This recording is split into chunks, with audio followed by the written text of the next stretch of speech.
Good morning, children. Good morning, Auntie. Sit down. Thank you, Auntie. Okay.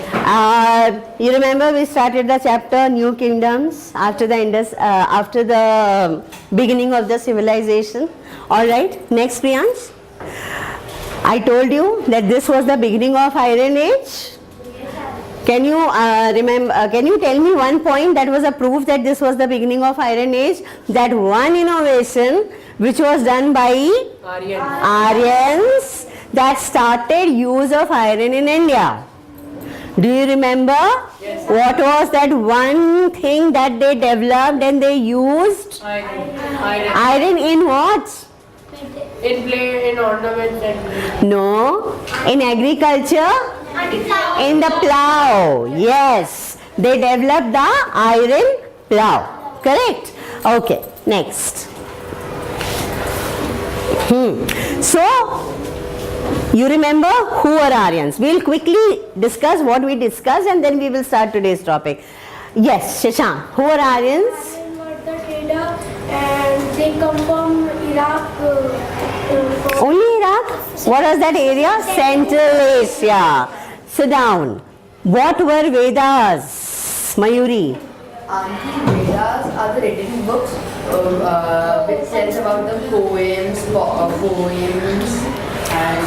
Are they religious or secular?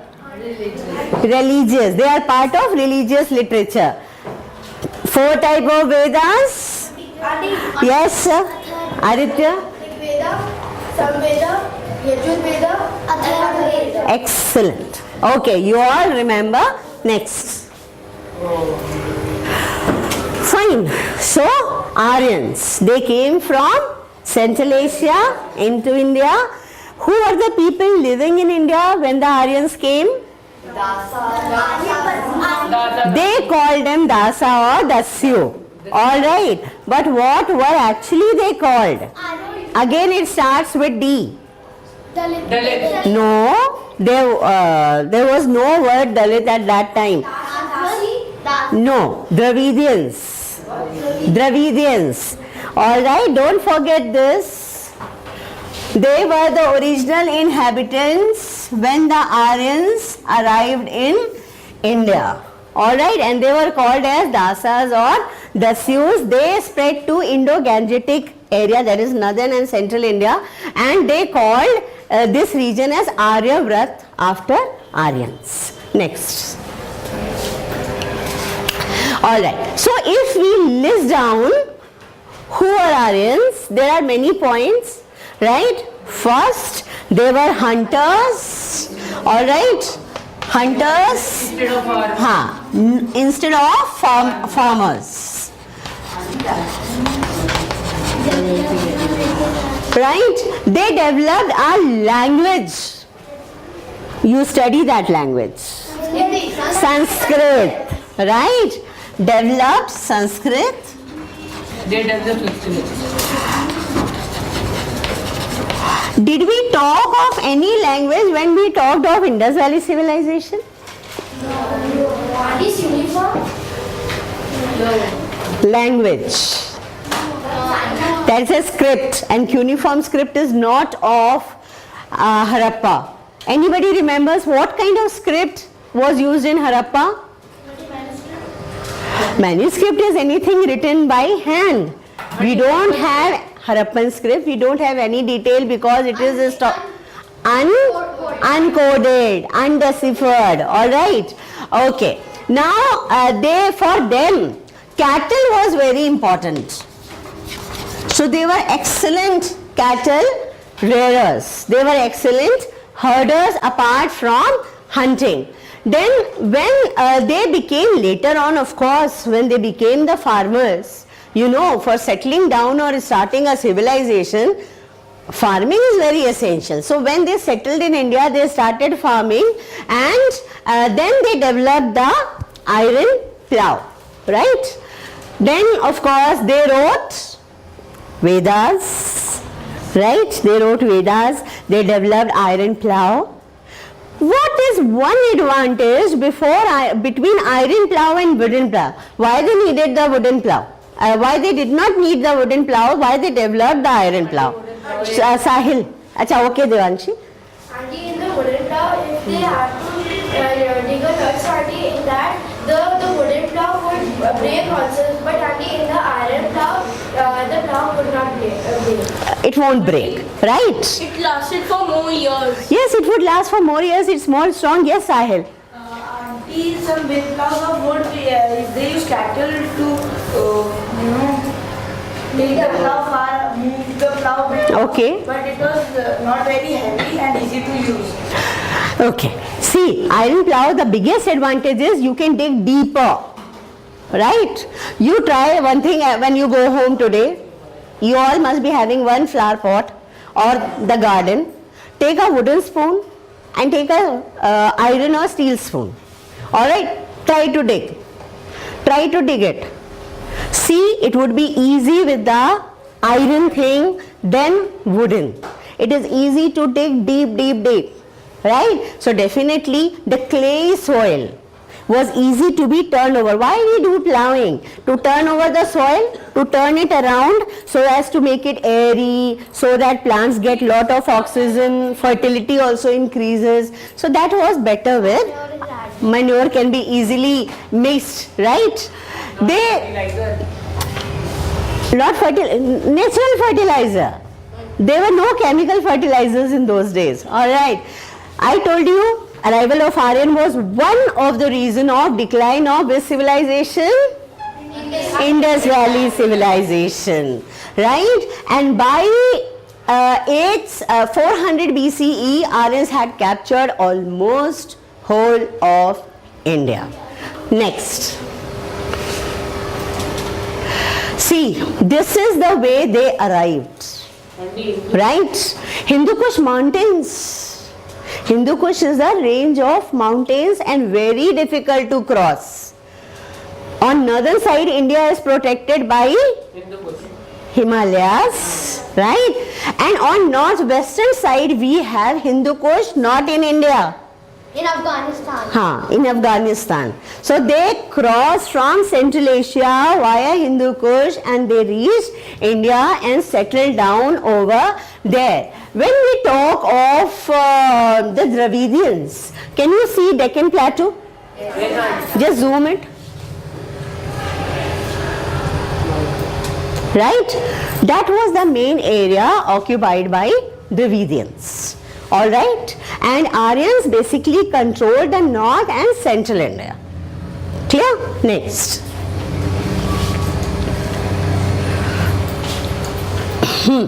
Vedas we have already discussed.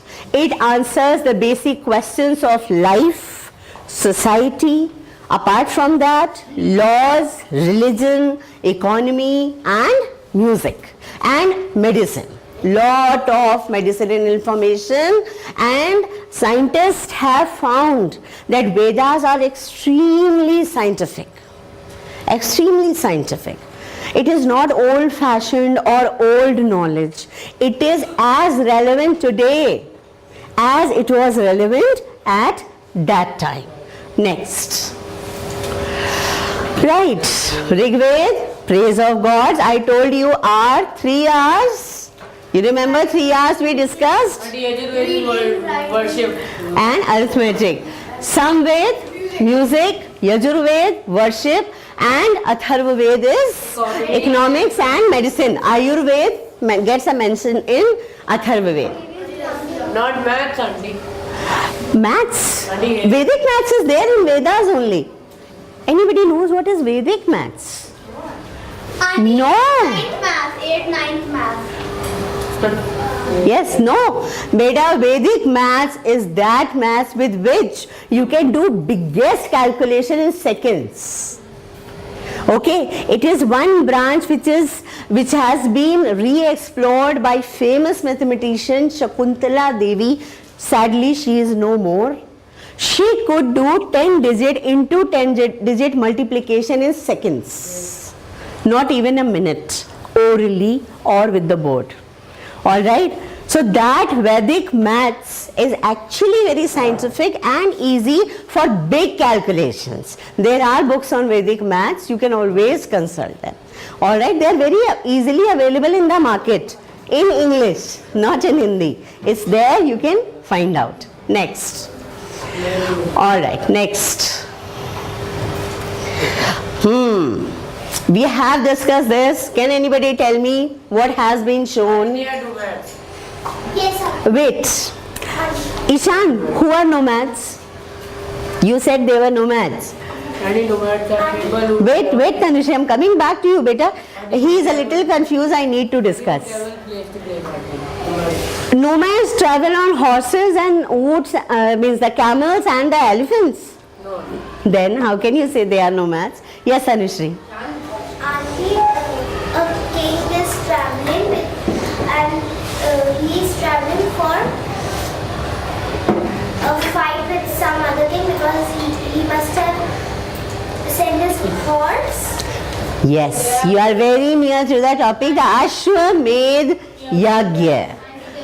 Right? Yes, tell me. There was a horse in which kingdom people used to send the horse to other kingdoms, and the kings who accepted the horse showed that they were accepting the king. And the king's authority. They were accepting the king's authority. Yes. And the ones who were not accepting him were showing that they were going to fight with the king. Correct. Next. This is a general scene. Right? Now, though in the early Vedic age, it says elected monarchies were not unknown.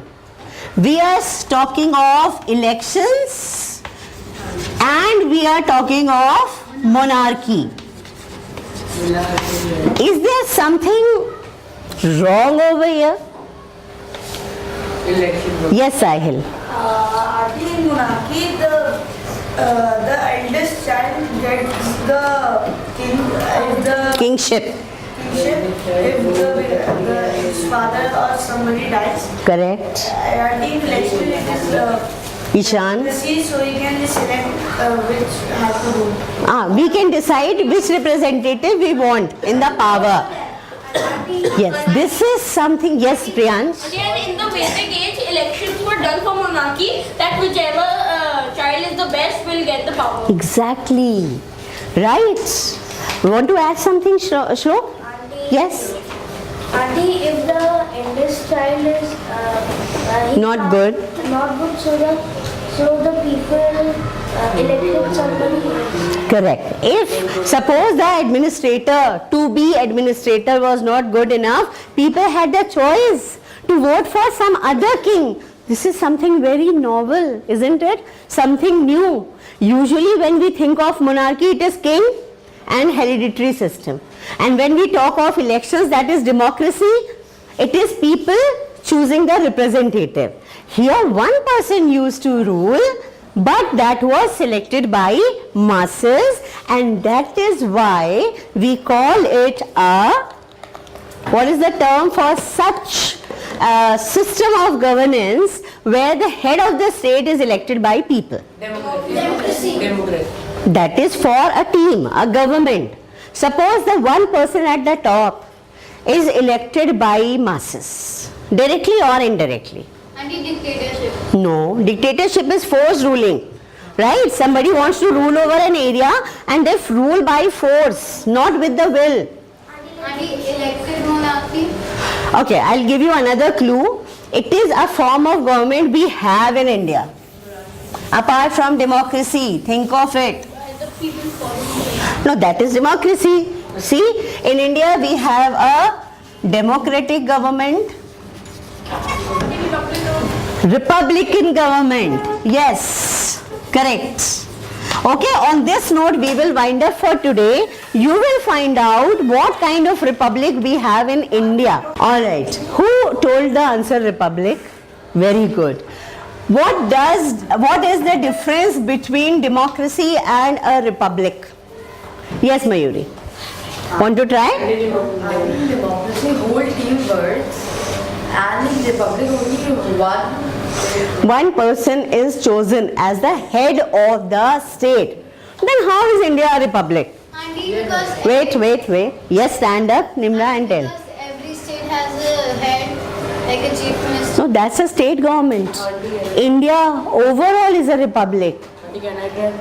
Her definition, the distinction is correct.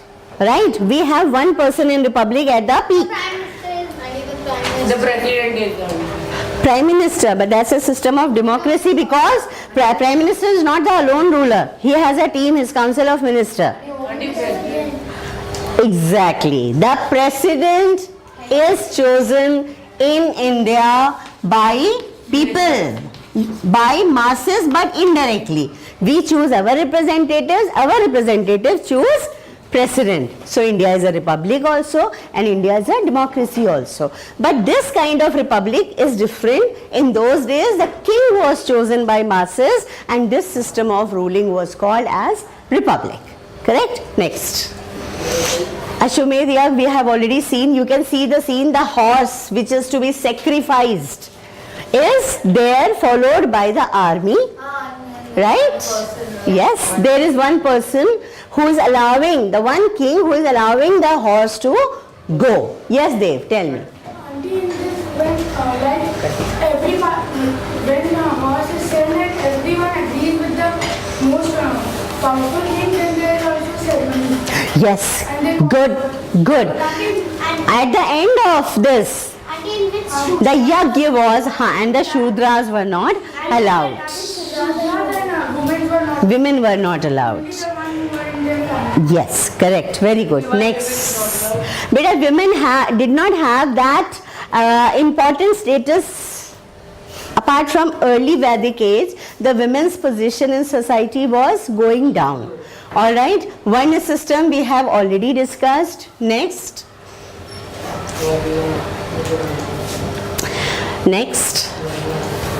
Alright. This I told you to find out. Can we check whether you have used these points? Okay, why one system should be opposed? Why kings oppose, we understand. Why kings oppose the Varna system? Auntie, Yes. because they did not like that they had to be lower than the priests. Yes. They belong to Kshatriyas community and Kshatriyas were placed after Brahmins. So they did not like it. They opposed the Varna system. Auntie, because kings have more power than Brahmins. Yeah, politically they were most powerful. So definitely they wanted to be at the peak. System, it also creates a feeling of superiority or inferiority. Excellent. Yes. The sense of superiority. The higher classes will feel superior and the lower classes were treated in an inferior way. They were discriminated. In civics we have seen the discrimination. Right? We know what are prejudices, what are stereotypes, all that were practiced in those days under Varna system. And the system that it is hereditary. A Brahmin son should be a Brahmin and he should be a priest.